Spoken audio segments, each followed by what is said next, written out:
The Rise of Jayson Tatum. Thank you for checking out today's video. Please go subscribe and hit the notification bell so you don't miss any future videos. We're a small channel, and by subscribing, you can be a part of our growth and journey. So let's talk about Jayson Tatum now. He is a forward for the Boston Celtics and their face of the franchise after 3 strong seasons in the NBA. He's from St. Louis and has an adorable son named Deuce. Shout out to Deuce, he's such a great kid. So let's dig a little deeper into Tatum's upbringing and his life pre the NBA. So as mentioned, Jayson Tatum is from St. Louis. His father was actually a basketball player and his dad played at St. Louis University. And his mom is a practicing attorney in the area. His parents did a great job, and Jayson really seems like a great person who works hard and really wants to set a great example for his son. On a side note, Jayson Tatum is also the godson of Larry Hughes, a former NBA player, and is cousins with Ty Lue, the new LA Clippers coach. So Jayson Tatum was an extremely successful high school player, winning just about every accolade you could while attending Chaminade College Prep in Missouri.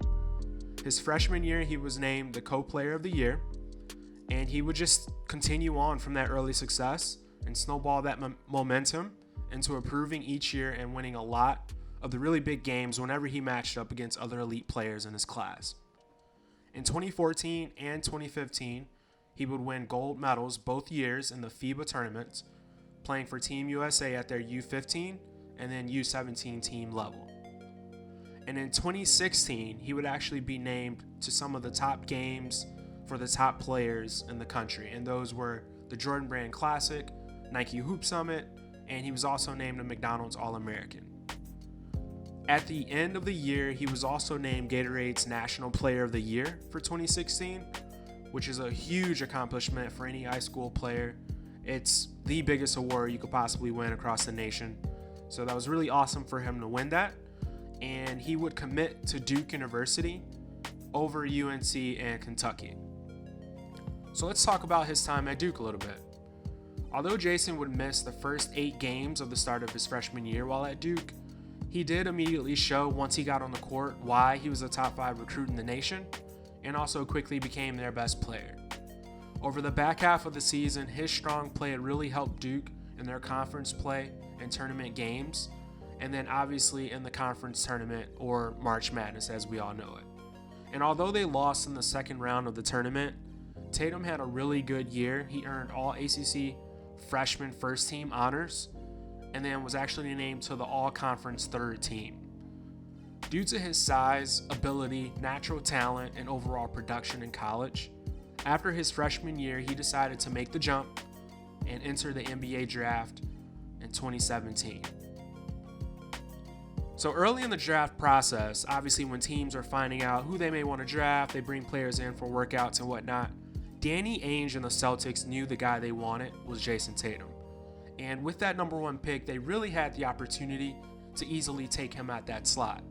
But the Celtics did a great job remaining coy about who their preferred player was. And the 76ers were actually willing to trade up from their 3rd pick to get up to the 1 spot to pick Markelle Fultz. So the Celtics ended up being able to take Jayson Tatum at 3 and also gain a first-round pick in the process, which was a brilliant move by Danny Ainge. And that really sparked the relationship for the team and the player. That went so well, and obviously, ever since then, Jayson's been a big part of what the Celtics are doing on the court. So as you mentioned, Jayson hit the ground running, obviously in Summer League. He played really well, and then at the start of his rookie season, he joined a Celtics team that had a ton of talent on a really young roster. And Jayson has always mentioned how much he enjoyed playing with Kyrie Irving and how much that helped his development, and especially being able to play with a former Duke guy. So after a strong rookie season and some impressive performances in the playoffs that year, Jayson Tatum would actually be praised by LeBron James and other stars, letting the world know that he would soon be the next to come and take over the league. And his second year in the league, he averaged 15.7 points per game, 6 rebounds, 2 assists, again, living up to some of that promise and potential. Even though his team had a ton of talent and other scoring options, it really seemed like Jayson found his stride again on the back halves of the year going into the playoffs, and that's when he delivered some of his biggest games and important moments. Now, going into the third year, you knew Jayson Tatum was poised for a breakout, and he certainly did just that. He ended up averaging 23 points per game, 7 rebounds, 3 assists, over 1 steal, and just under a block per game, which are pretty neat and elite numbers across the board for a player in his third season. And the best part about it is he shot 45% from the field and 40% from 3. So in year 3 of the league, he's the face of the franchise, an historic Boston Celtics franchise. He's the team's best player and is developed into a trustworthy leader in close games where the team can really rely on him to make a stop or go get them a bucket. I think his training with Kyrie Irving, Kobe Bryant, and others really showed in just his overall improvement from year 2 to 3. And his game has continued to evolve over time. And that really culminated this past year when he was named to being an All-Star in Chicago. I was able to see him play in that game. And he also ended up making All-NBA third team at the end of this season as well. So huge honors for him. These awards are just the beginning for Jayson Tatum, as he's barely scratched the surface of his 6'8" frame and his abilities. At only 22 years old, you are going to hear a lot more from Jayson Tatum and the Boston Celtics as they aim to take over the Eastern Conference. So obviously he's one of the game's best players, but what makes him so unique? Why has he had so much success at a young age? Let's quickly look at his strengths and why he's such a nightmare for opposing teams. So the first thing that stands out when you see him physically is just how big and large he is on the court. Like, he is a big human. At 6'8", 210 pounds, his size and athleticism can really cause problems and overwhelm opposing defenses. He's long, he's able to affect shots on the defensive end.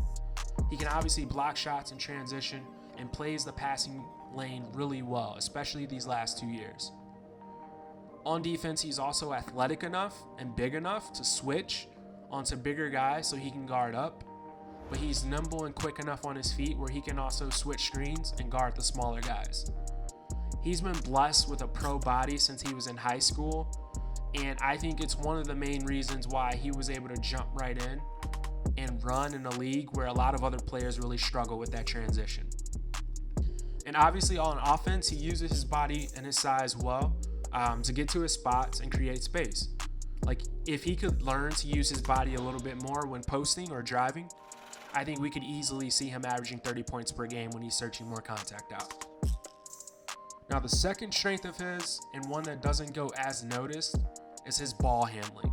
Jayson Tatum is shifty with the ball for such a big guy at 6'8". He can break anyone down like a smaller guard, and I think he's worked on that part of his game and also pulled some things from Kyrie Irving. Like, Kyrie Irving is one of the magicians with the ball, and if you play with him for a year, year and a half, 2 years, there's no doubt that Jayson was able to take some things from Kyrie. So Tatum can freeze a defender, he can attack the front foot, he can really make any lateral move to break you down. He's great off hesitations to speed up but also decelerate. And again, he sets up screens really well because of his ability to change pace, hezzy, and then use that handle. So I think overall, his athleticism and his skill are in sync. And again, that's something where you're seeing him have these advantages on the offensive end when other players haven't quite figured it out yet. Now, his biggest strength for sure is by far his scoring ability. Like, Jayson Tatum is a walking bucket and has been that way at every level he's played. And he is able to finish at the rim, in mid-range, and also behind the three-point line. At 6'8", obviously, he can get to the rim and finish, posterizing anyone in his path. And his handle also helps him get into the lane and put pressure on the defense. In addition, he did a ton of work with Kobe Bryant, obviously, the last few off seasons on his mid-range, working from the post area and elbows, and creating separation inside the three-point line. And Jayson Tatum has put those lessons and what he learned on display in some of the big shots he's hit at the end of games, especially coming off isolation plays. He's one of the best mid-range shooters in the league as well, and that's an area that's sort of a lost art now with the three ball. Now, the shot that's really catapulted his game is the three-point shot, the three ball. And he's always been a pretty good shooter of it. Obviously this year he shot 40% from three, which is great numbers for a third-year player who's relied upon to go out and score 25, 30 points a game. And he's able to make and knock down three-pointers at a high level because of his ability to create space for himself. He can step back to the left or right and just as easily off that initial move go into a secondary where he's quickly attacking the basket from the three-point line. So he's really a multi-level scorer that's in sync again with his skills and body, and it just makes him a handful for defenses. And when you put talent around him, like the Celtics have done, obviously with Kemba Walker, Jaylen Brown, Marcus Smart, and his versatility and shot making just really completes the team, and is why he is definitely the face of the franchise going forward. And although they lost to the Miami Heat this year in the bubble, I really do expect the Celtics to take the next step and continue to challenge the top teams in the East. Thank you for checking out today's video on Jayson Tatum and his rise to stardom. We hope you really enjoyed it. Go subscribe so you don't miss any more videos, and comment below where you rank him amongst the game's best. And we can't wait to see you next time. Until then.